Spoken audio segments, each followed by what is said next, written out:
Okay, thanks to everybody for joining. Yogendra, namaste. Thanks for your time.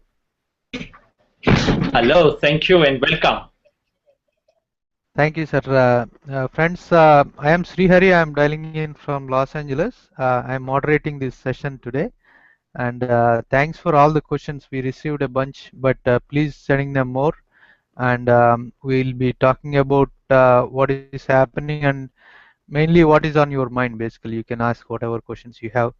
To begin with, Yogendra, we'll just jump into the questions. I think quite a few of them are asking um, questions based on whether you are starting the new party or not. So maybe we'll begin there. Maybe you can tell what's the plan. Uh, if you allow me, I'll just start with a small preface. Uh, Sure, definitely. we all started in this extraordinary movement for nothing short of reinvention of democracy in our country. Last 3 years have seen tremendous achievement, and not for a minute should we underestimate those achievements. We have seen that idealism is still alive and thriving. We have seen that powers,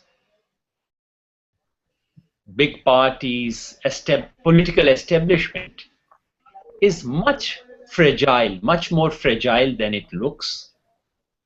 We have also seen that the people are willing to give an alternative a chance. These are very unusual achievements.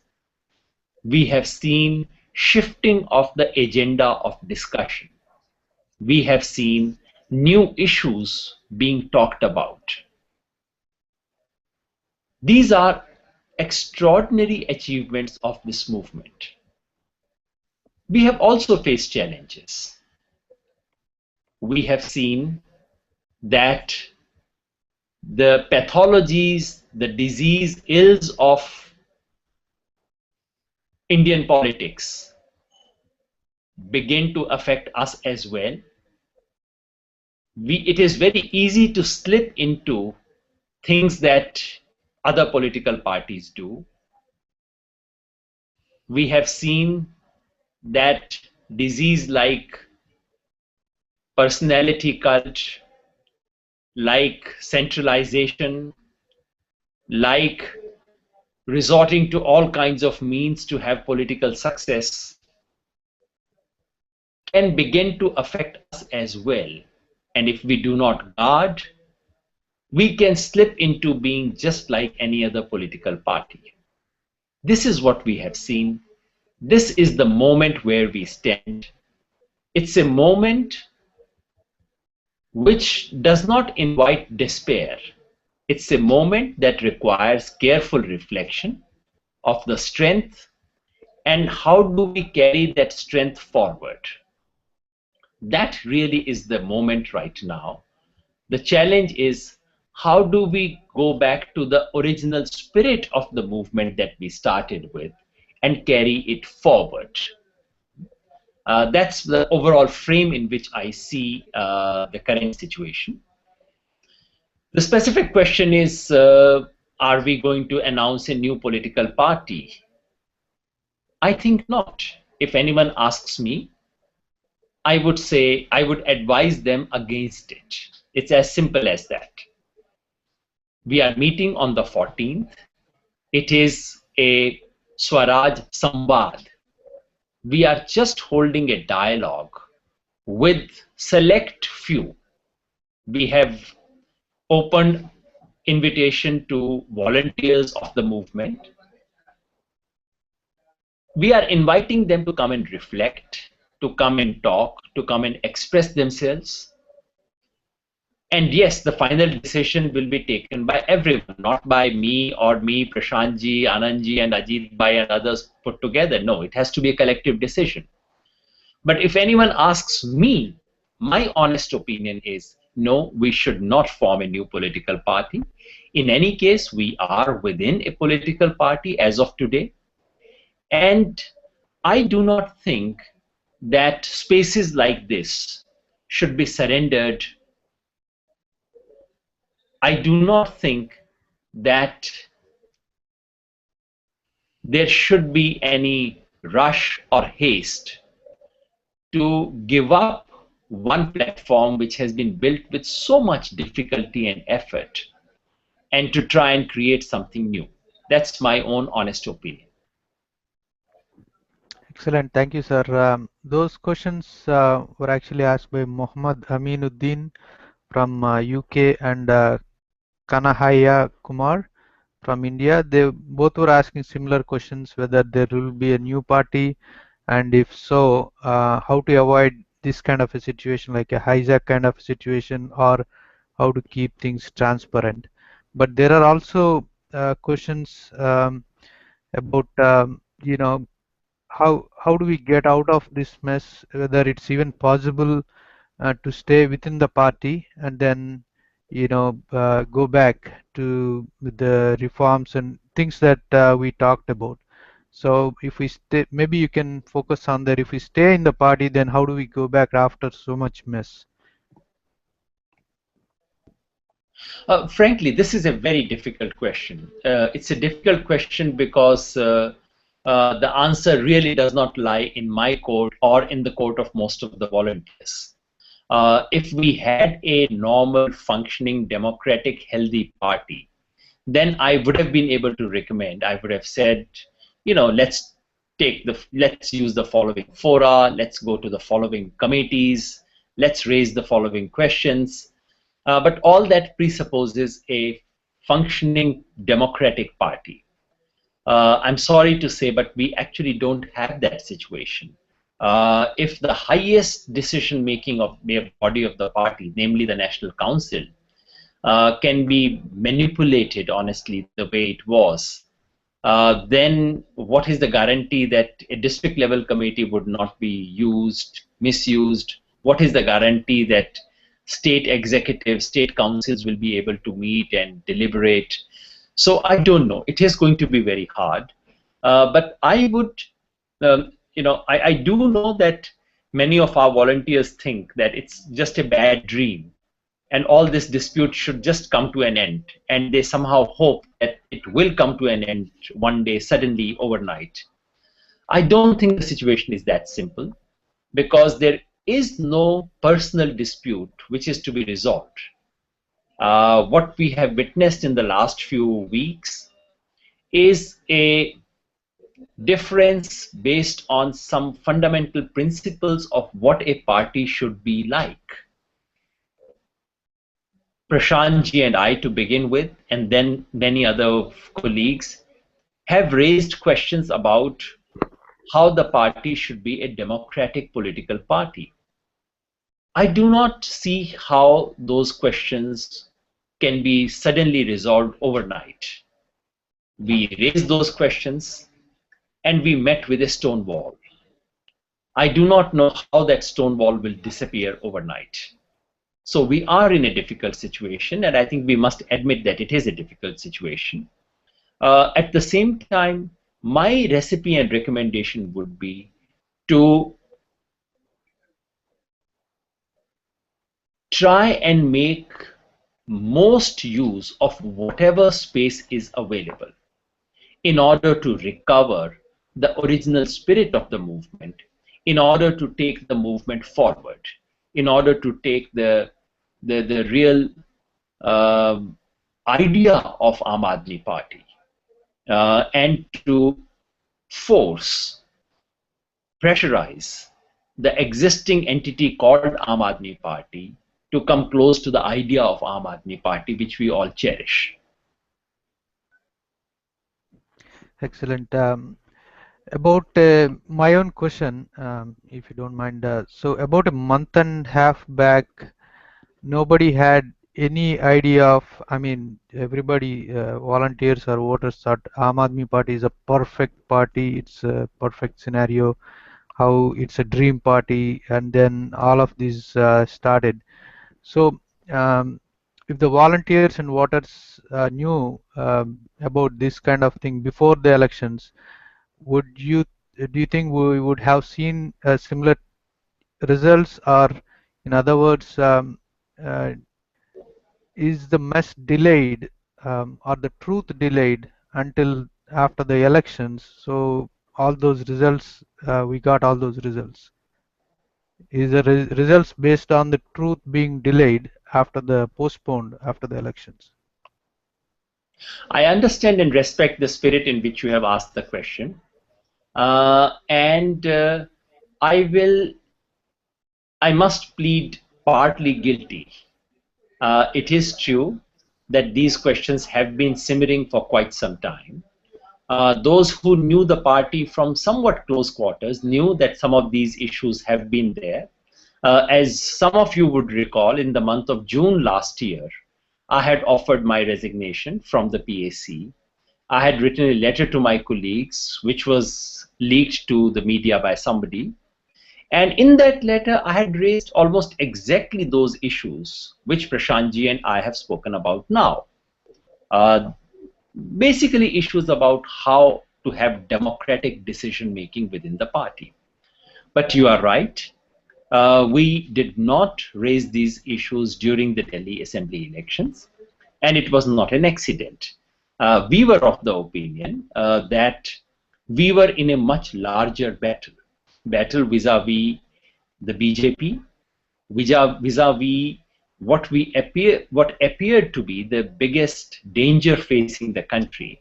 We were facing a juggernaut which appeared unstoppable. And Aam Aadmi Party in Delhi appeared to be the only force that could take it on. And it was our assessment, Prashantji and my assessment, that we must not do anything which would damage the prospect of the party at such a crucial juncture. So, unfortunately, the reality is exactly the opposite of what is being alleged. What is being alleged is Prashantji tried to do things, and I tried to do things which would lead to the defeat of the party. The reality is exactly the opposite. There was a lot of pressure from within side to come public with some of these facts, but we actually delayed it because we did not want it to affect the electoral prospects of the party. So we decided not to come out with these things in public domain because we did not want to hurt the party's prospects at all. I understand some of you might say you people have deliberately delayed truth. If so, I plead guilty. Yes, we delayed it, but in our understanding, we were in a much bigger contest fight where any distraction would not have been in the interest either of the party or of the country. Excellent. We have a question from Navneet Shukla. He's asking, we are hearing a lot of conspiracy theories from both sides. We volunteers wanted to know truth, and if he says if you made any mistake, or maybe he is saying if we made a mistake in supporting. But just follow up to what Navneet is saying, I'll just add some other comments I'm hearing. A lot of volunteers wanted united up, which is all those leaders. It just looks like two factions now, but all of them together is what they're requesting. But uh, is it is united up a better solution than cleaning up? What needs to be. You have a very different set of ideas right now. Is it better to have, going back to the roots, and if people don't agree with those, with the transparency or the internal democracy, those things, they should be out of up, or is it marry between these two ideas? What do you think? Maybe there are a lot of questions, but I hope you got what I was asking. I fully understand this because this is exactly what the volunteers want. You said many volunteers want it. My own sense is that probably 95% volunteers want it. They want a united AAP. They want a house which is united. No one wants to see their own family disintegrating. So workers want united AAP, absolutely. And they want an AAP which is like AAP, which is not like any other party.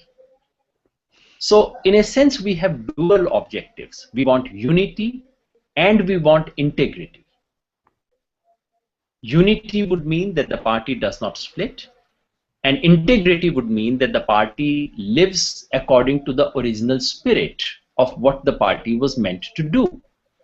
The difficulty is that in the last few weeks, these two imperatives have come to clash. That is what seems to be the case. My own reading has been that the imperative of unity should be given top priority. The only point is you cannot overlook integrity altogether. If you simply say, let's be united at any cost, and if the cost includes becoming a party like the BJP, or worse, a party like the BSP, like the Samajwadi Party, then do you want to have that situation? So in a sense, for me, the preference was unity above all, but not at every cost. Unity with some minimum integrity which is undisturbed. That is where we face the problem. But please remember that in our case, in Prashantji and my case, and in the case of some of our colleagues, we did not take any action whatsoever to disrupt the unity of the party. If you would recall, we raised questions about the candidates in a proper democratic constitutional way. It went up to the Lokpal. Lokpal gave a verdict which was not entirely to our liking, but so be it, we accepted it. After the election, we did not do anything. We did not say either Arvind or us. Unfortunately, Arvind Bhai himself said either them or me. So after the Delhi election result, just when everyone in the country expected that the party would approach everything with a big heart, would do something big, this is when many of our colleagues started saying, let us get rid of these disturbing elements in the party. This is very sad. This is very unfortunate. The only difficulty is I have no hand in it, and there's nothing I can do to control it. So unfortunately, the entire initiative came from those who wanted to throw us out. And we have done nothing after the elections to precipitate the matters or to push it into disunity. Unfortunately, the initiative was not with us at all. I'll combine two questions. Mandeep Singh Brar and from UK and Venkata from UK. They were asking if AAP and Arvind going in Modi direction, not necessarily clean politics theme, but governance comparison between AAP and other politics will be about governance model and no longer clean politics. And Venkata was saying, are we satisfied with the performance of Delhi government? Look, if we have a difference with Arvind Bhai right now, it does not mean that we should, start behaving like an opposition party to whatever they do. Delhi government is very young. It's only 50 days old.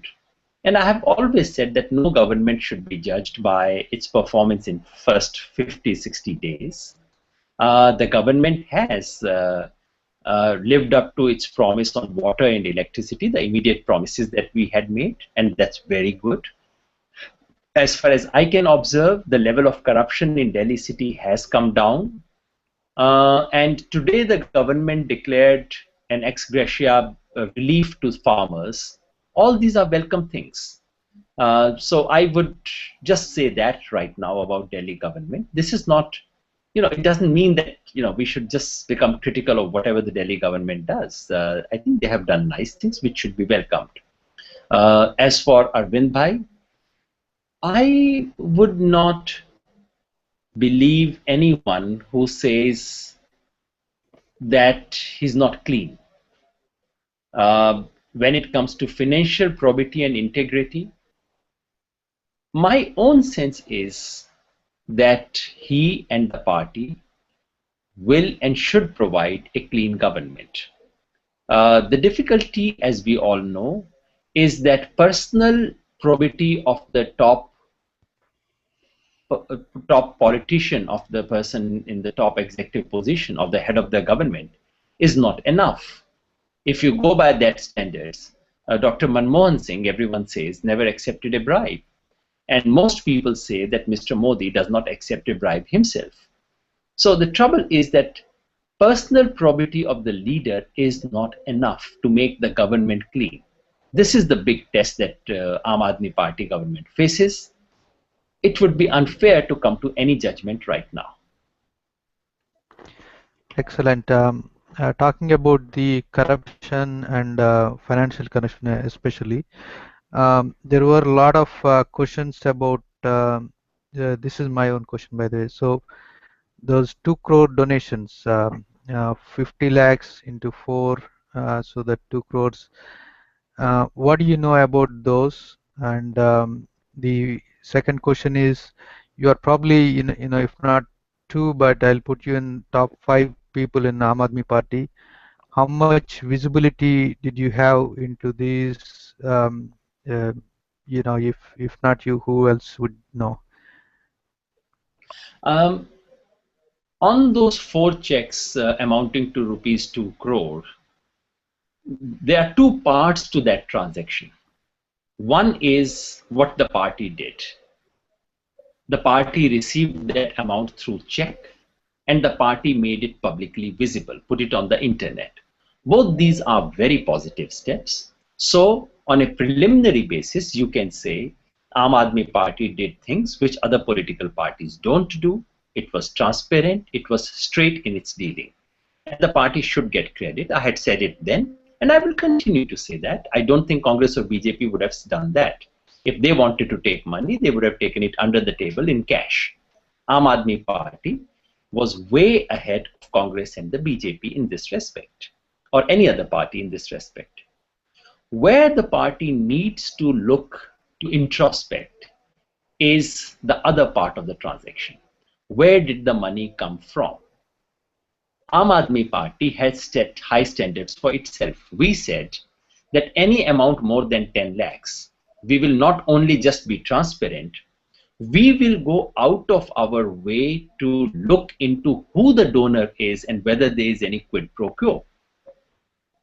It seems as of now that the party failed to do that second part of it, because from whatever the media has shown so far, these companies look like shell companies, namely to say these are dubious operations where we are not looking at a real entity which is making money and sharing part of its profit with by giving donation to a political party.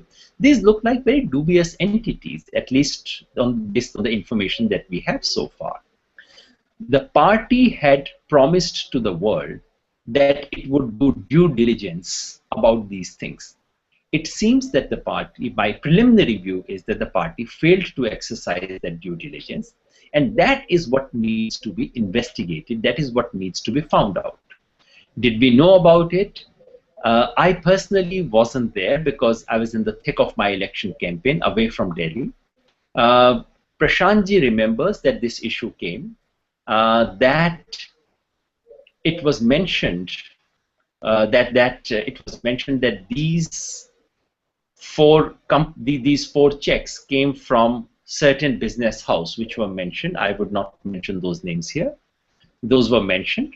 Prashantji objected to those names because he said one of those business houses was involved in an unclean deal and he himself was involved in a case against them. He was promised that some checks will be carried out. After that, he did not know what happened thereafter. But I think diligence of the kind that we want should not be confined only to verbal exchanges in a meeting. These things must be formally looked at. And that is where Aam Aadmi Party may have made an error, may have slipped below the expectations that it had. And something needs to be looked at on that particular question. Dhanraj R posting a question on YouTube. He was asking how the Swaraj Samwad will be useful in undoing the current mess. I don't know how much it will undo the current mess, but what we hope to achieve is to bring together volunteers who have been raising these questions. Many of them have been raising these questions much before Prashantji and I aired it in ways which became publicly known. Uh, so the idea is to bring in those volunteers who have been facing questions of this kind, who have been raising these questions, those who got affected by this, those who watched the developments of the last few weeks and who are very angry, who are very disturbed, who are very anguished. The idea is to bring them together. And lots of others who simply want a clean and decent party, who are not here to win at any cost, but who are here for a party which stands by its values. So if we bring them together, their voice gets strengthened. They have more self confidence, and their voice also becomes more visible publicly. It is for the first time, it's after a very, very long time, that a political party's internal functioning is being looked at by public. It is a very crucial moment. It's a welcome moment in our democracy. And through Swaraj Samwad, we want to carry that forward, where volunteers within a party and a movement come together to introspect about where it stands and where it needs to go. I think it's an exercise in public reasoning and democratic reasoning. I do not know if it would resolve the mess. There is no overnight, there is no magical remedy or potion which would resolve the mess, but it can clarify it. I see.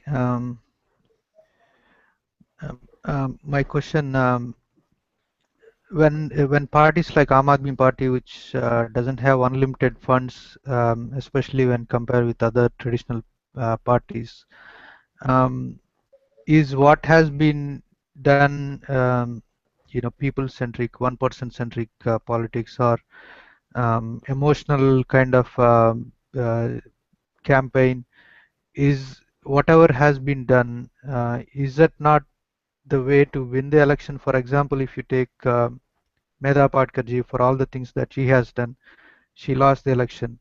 So purely running on the ideology, clean politics, do you think that's, you might get a lot of volunteers, but you may not win an election, which is a major big deal. What are your thoughts? I think it's a good question. And it is true that pure idealism, not backed by organizational work, not backed by careful strategy, is not enough. There have been many idealists in the country, and their electoral performance has been very, very bad. So, what is unique about Aam Aadmi Party is its ability to combine politics of ideals with strategy, with viability, with energy. However, energy, viability, strategy should not mean moral compromises. Strategy does not mean dirty tricks. Energy does not mean emotional theatrics or cheating. These are things which can and must be avoided. And if Aam Aadmi Party experiment comes to this conclusion that the only way to win is through tricks, through cheating, through personality cult, through pragmatic compromises, then it would be a very sad day. Basically, we would be admitting that a new party can come, but only if it becomes like Congress or the BJP. Then what is the point in having a new party? Aam Aadmi Party began with much higher ambition, and that ambition is worth realizing.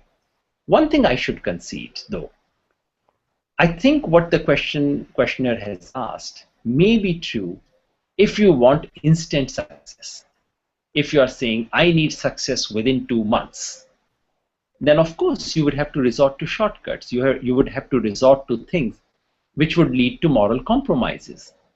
But then why desire success in a short frame? I think this whole quest for success at any cost, immediate and instant success, it doesn't make for good democratic party. That, to my mind, has been one of the big failures. And the one thing that we must resist is this desire for instant success. Instant success, in any case, in most fields of life, does not produce anything beautiful. Excellent. There's a question for Gagan Rana from UK. He's asking Mr. Yadav, who individually pushed to contest more than 400 Lok Sabha seats, even after knowing that we don't have required funds, volunteers, experience, expertise, skills, etc. 4 out of 420 is a disastrous result. What was your stand and proposal at that time on the issue? And he's asking what skills are required to broaden the political party and how much you rate your skills to required skills. I'm glad he's asked it because there's so much of mythology about it and so much of this false propaganda. I'll tell you exactly what happened and how we came to these 400 seats. The Delhi Assembly election results came, I think, on the 8th of December 2013. Within 10 days or so, I prepared a strategy paper of what the party should do in the Lok Sabha election. I clearly remember my recommendation was not 400 seats or anything of that kind. I had clearly said we must contest all seats in 3 states, namely Delhi, Haryana, and Punjab. After that, we should contest all the seats in the NCR region, in the big metros. Beyond that, we should contest seats selectively in states like Uttar Pradesh and Rajasthan, and Madhya Pradesh, where we had some support. And beyond these states, we should do, and also Maharashtra. Beyond these states, we should contest seats only symbolically. My suggestion was, and plus, we should contest seats in the very tiny states like Goa, Himachal, and the states of Northeast, so that we can cross 6% threshold in at least 4 states in order to become a national opposition, a recognized national party. So in all, the seat count that I had suggested added up to anything between 80 to 100 seats. This was my recommendation. This was a written note given to the party. It was rejected there and then. Arvind Bhai said it makes no sense to try to become a national recognized party. The proposal was abandoned. This was in the middle of, I think, around 20th of December. Then there was a national executive meeting in the early January, where Arvind Bhai mentioned this idea that we should contest outside Delhi, and he said this is a useless idea. It was not even discussed in the national executive meeting in January. By February, for some reason, Arvind Bhai himself had changed his mind. And then in the February national executive meeting, Shanti Bhushan ji came, gave a big speech, inviting all of us to contest all the 543 seats. Almost everyone stood up and applauded, including Arvind Bhai. And I distinctly remember Arvind Bhai said, all right, then let's go for Brooks. And the party decided we would contest larger number of seats. Even on that day, Sanjay Bhai went down and to speak to the press and said we should contest 250 seats or so. Even then, no one discussed 400 seats. I don't know how the decision about 400 seats happened. It happened piecemeal. At no stage was 400 seats agreed upon. And this was clearly not my strategic advice to the party. It is very sad that whatever succeeded is seen to be ideas of some people. Whatever fails, does not work, is put on to others. A party that cannot do honest introspection about what went right, what went wrong, is not a party that takes itself very seriously. We should ask, for example, who decided to hold that dharna in Delhi? We must ask, how was the decision to resign from Delhi government arrived at? We must ask, who decided to contest against Mr. Modi and go to Banaras? Who decided to focus all the energies on Banaras and Amethi? Unfortunately, all these questions are never asked, never discussed. We ought to discuss these things. And some of these facts must be clarified to the volunteers.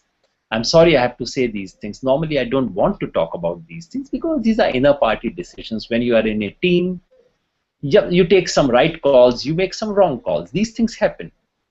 But somehow, over the last few weeks, very selectively things are being presented, which needs to be clarified. Absolutely. I think the volunteers has right to ask, and they should ask whether it's a right question or not. But couple of questions I just want to acknowledge. Jeevan Thompson, he was asking a similar question to what you already asked, answered about United App versus Integral App with integrity. Then Pawan Sangwan from Canada, he was asking about what time did you know about these issues, whether it's recently or it's before. I think you answered it. You said you raised issues last June itself. Then there were a couple of questions about the NC meeting.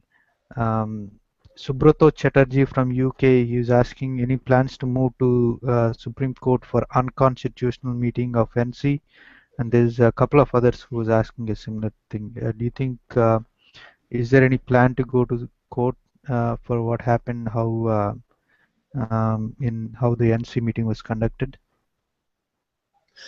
Look, what happened in the NC meeting was completely unconstitutional by our own constitution and against the fundamental principles of justice. We were never given a formal list of who the NC members were. Prashant Bhushan had asked it 1 month in advance. He was never given a list. Till the last day, we did not know who were the members of NC. People who should have been there were not invited, or even when they arrived, they were denied entry. People who had no business to be in NC meeting were there, were participating, were raising their hands. It was never clear who was a voting member and who was not a voting member. People from only 4 states were invited. Apart from the foundation member, district conveners from 4 states were invited. And from no other states they were invited, which there is no justification for. The resolution which was presented against the 4 of us was not even seconded by anyone. The resolution was signed even before the meeting began. The chairperson did not allow any discussion on the resolution. The chairperson did not allow secret ballot.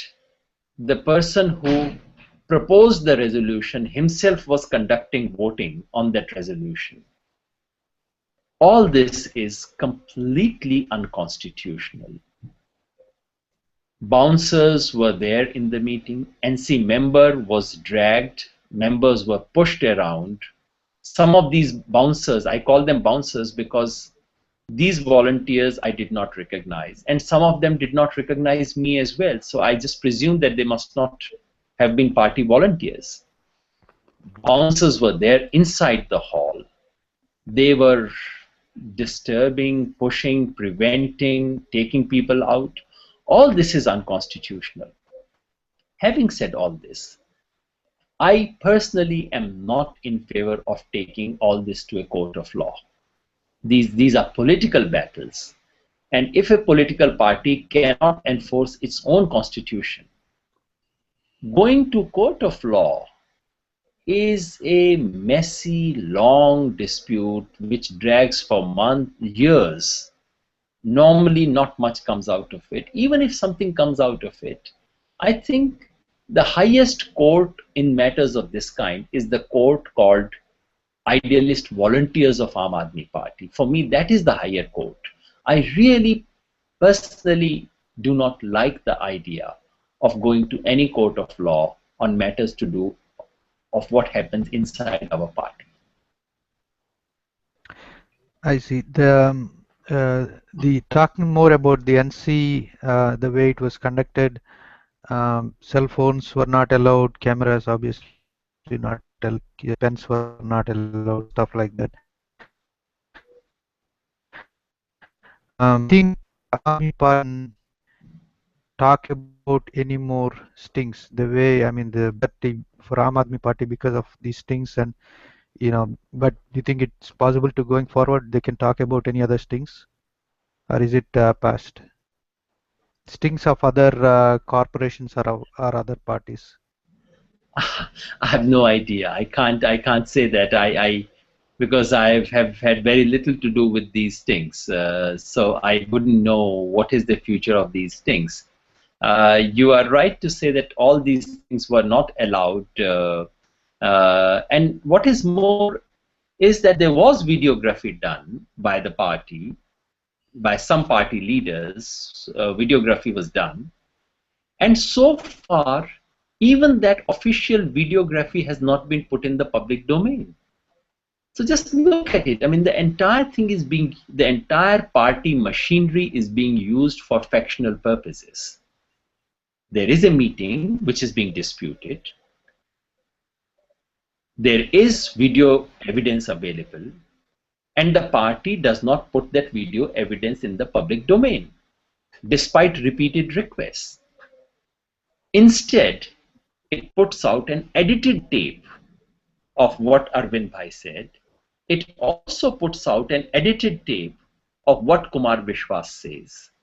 It does not put out that scene where Prashantji and I are demanding the right to be heard. It does not put out the situation where we are demanding secret ballot. It does not put out the situation, make public the situation where MLAs are being incited, they are jumping, shouting. Why not share the truth with public? I've never understood. Neeraj is asking, please provide your views on Atishi's letter. Atishi's letter came on the midnight of 5th and 6th of April. I responded to that, I think, around midday of 6th April, which is to say immediately a few hours later when I noticed it. I wrote a long reply to Atishi saying, Atishi, you were not there.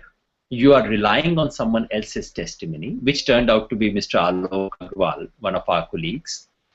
She unfortunately relied on Alok Agrawal's testimony, and I pointed out to her that all the crucial facts of what she described, what she trusted as Alok's version, were factually wrong.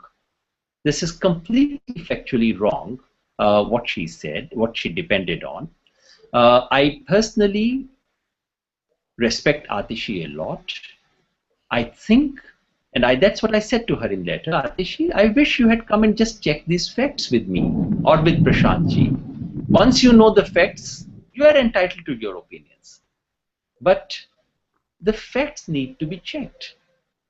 Alok Bhai says that he was an eyewitness.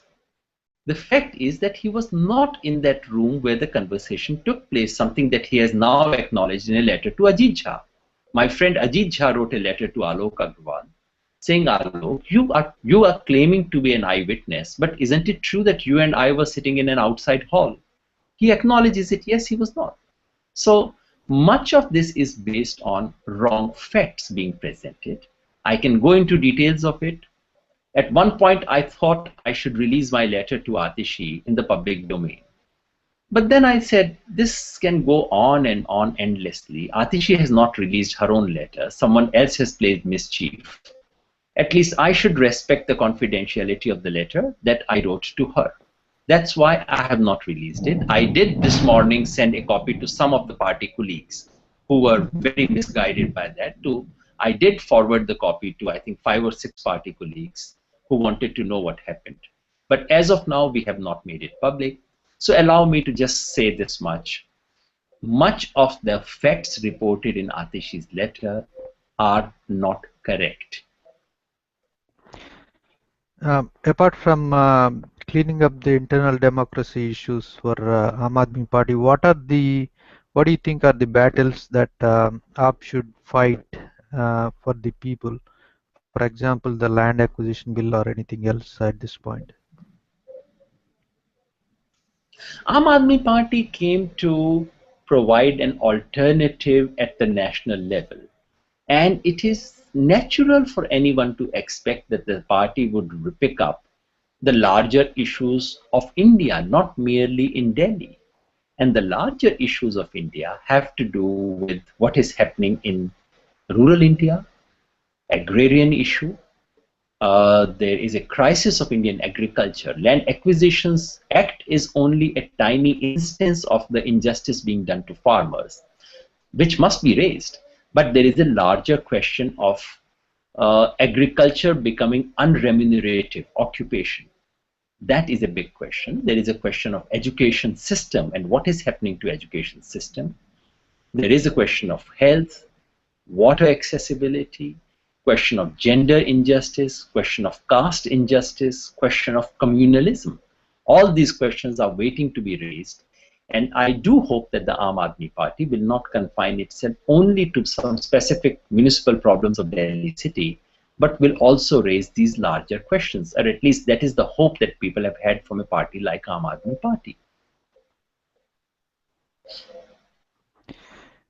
Professor Gopal Krishna Panikkar EG is asking this question.